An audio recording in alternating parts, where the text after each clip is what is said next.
ठाणे शहरातील 10 पर्यटन स्थळे। मित्रांनो, ठाणे हा जिल्हा महाराष्ट्राच्या कोकण या प्रशासकीय विभागामध्ये येतो। ठाणे हा जिल्हा महाराष्ट्रातील विकसित जिल्ह्यांपैकी एक आहे। हा जिल्हा मुंबई शहराच्या उत्तरेकडील भागामध्ये आहे। ठाण्याचे क्षेत्रफळ हे 147 वर्ग किलोमीटर असून या शहराला तळ्यांचे शहर या नावाने देखील ओळखले जाते। ठाणे हे अतिशय सुंदर शहर आहे।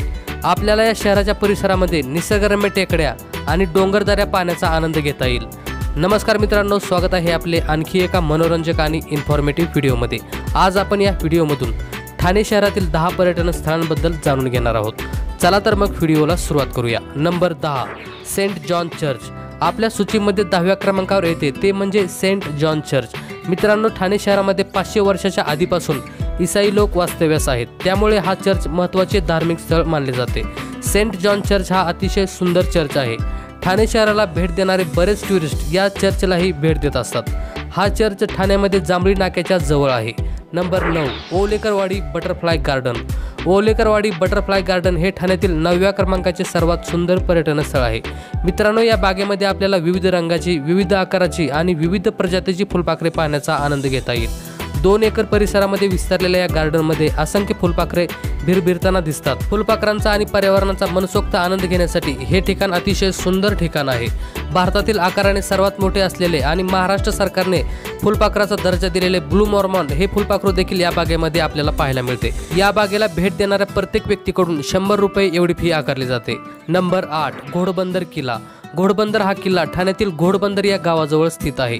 1550च्या जवळपास हा किल्ला पोर्तुगीजांनी बांधला होता। या किल्ल्यावरूनच पोर्तुगीज अरब लोकांबरोबर घोड्यांचा व्यापार करत असत, त्यामुळे या जागेला घोडबंदर असे नाव दिले होते। नंबर 7, तलाव पाली। ठाण्यातील सर्वात सुंदर तलावांपैकी तलाव पाली हे एक अतिशय सुंदर तलाव आहे। तलाव पाली हे सर्वात प्राचीन तलावांपैकी एक आहे। ठाणे शहराच्या मध्यभागी असलेल्या या तलावाला बसण्याच्या जागेने वेढलेले आहे। सर्वच वयोगटातील लोक या आसन व्यवस्थेचा वापर करत असतात। सकाळी आणि संध्याकाळी तलावाभोवती फेरफटका मारताना अनेक पर्यटक या ठिकाणी गर्दी करतात। त्याचबरोबर या ठिकाणी आपण बोटिंगचा देखील आनंद घेऊ शकतो। पाडवा आणि दिवाळीसारख्या सणांमध्ये हा तलाव उजळला जातो। हजारो लोक या ठिकाणी दिवे लावून या ठिकाणाला आणखी प्रकाशमय करत असतात। Number 6, Yeoor hills. रोजच्या तणावमुक्त जीवनातून बाहेर येण्यासाठी व निसर्गाच्या सानिध्यात वेळ घालवण्यासाठी येऊर हिल्स हे एक अतिशय सुंदर ठिकाण आहे। येऊर हिल्स हे ठिकाण फोटोग्राफी आणि ट्रेकिंगच्या दृष्टीने महत्त्वाचे समजले जाते।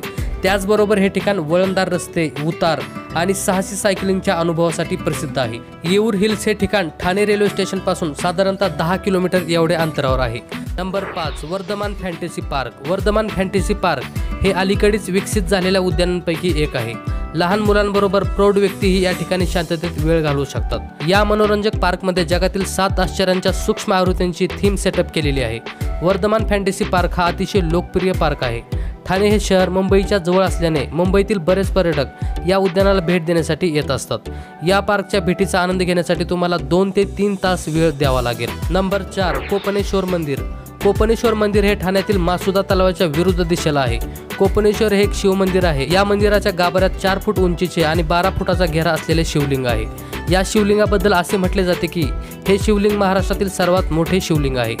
कोपनेश्वर मंदिर हे तलावाच्या शेजारी असल्याने बरेच लोक दर्शन घेऊन तलावाच्या बाजूने फेरफटका मारताना आढळतात। हे मंदिर जांभळी नाका परिसरामध्ये आहे। Number 3, Suraj water park. Suraj water park या पर्यटन स्थळाला महाराष्ट्राची शान म्हणून ओळखले जाते, कारण या पार्कने 6 वेळा लिम्का बुक ऑफ रेकॉर्डमध्ये नोंद केलेली आहे। सूरज वॉटर पार्क हे सर्वच वयोगटातील लोकांना आकर्षित करणारे मनोरंजक पार्क आहे। हा पार्क जवळजवळ 11 एकर परिसरामध्ये विस्तारलेला आहे। सूरज वॉटर पार्क ही आशियातील सर्वात मोठी गुहा आहे, जी मोठ्या प्रमाणावर फायबर आणि काचेने बनवलेली आहे। हे पर्यटन स्थळ रोमांच आणि मनोरंजनासाठी उत्तम ठिकाण आहे। त्याचबरोबर या ठिकाणी भगवान शिवाची मूर्ती लहान मुलांसाठी वॉटर स्लाइड्सने सुशोभित केलेली आहे। सूरज वॉटर पार्क हे ठाण्यातील डोंगरीपाडा या परिसरामध्ये आहे। नंबर 2, टिकुजिनी वाडी।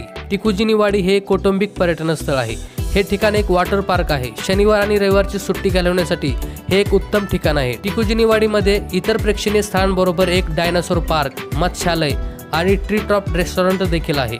याचबरोबर या ठिकाणी पाण्यातील खेळ खेळणे, करमणुकीच्या राईड्सचा प्रयत्न करणे, कॉटेजमध्ये राहणे या सर्व गोष्टींचा आनंद आपण या ठिकाणी घेऊ शकतो। हे ठिकाण ठाण्यातील चितळसर या परिसरामध्ये आहे। नंबर 1, उपवन तलाव। उपवन तलाव हे ठाण्यातील सर्वात सुंदर पर्यटन स्थळ आहे। ठाण्यातील सर्वात प्रसिद्ध पर्यटन स्थळांपैकी एक असलेला हा उपवन तलाव मानव निर्मित आहे। ठाण्यात राहणाऱ्या लोकांसाठी हे एक मनोरंजक क्षेत्र आहे। तसेच उपवन तलाव हा ठाण्यातील सर्वात मोठ्या तलावांपैकी एक आहे। याच तलावाचा पाणी पुरवठा हा संपूर्ण ठाणे शहराला केला जातो। उपवन तलावाला ठाण्यातील लव्हर्स पॅराडाइज या नावाने देखील ओळखले जाते। या तलावाच्या मध्यभागी शंकराची मूर्ती देखील आहे। उपवन तलावाला भेट देण्यासाठी कोणत्याही प्रकारची फी घेतली जात नाही। तसेच हा तलाव ठाणे रेल्वे स्टेशन पासून 5 किलोमीटर एवढ्या अंतरावर आहे। तर मित्रांनो, आज आपण ठाणे शहरातील फक्त 10 पर्यटन स्थळांबद्दल जाणून घेतलेले आहे। या 10 पर्यटन स्थळांव्यतिरिक्त ठाण्यामध्ये बरीच पर्यटन स्थळे आहेत, याचा उल्लेख आपण या व्हिडिओमध्ये केलेला नाही। तर तुम्ही ठाण्यातील कोणकोणत्या पर्यटन स्थळांना भेट दिलेली आहे किंवा देणार आहात ते आम्हाला कमेंट करून नक्की कळवा। आणि जर हा व्हिडिओ तुम्हाला आवडला असेल तर व्हिडिओला एक लाईक करा व चॅनलला सबस्क्राईब करून बाजूचे बेल आयकॉन बटन दाबायला विसरू नका, जेणेकरून अशाच प्रकारचे व्हिडिओ आपल्यापर्यंत येत राहतील।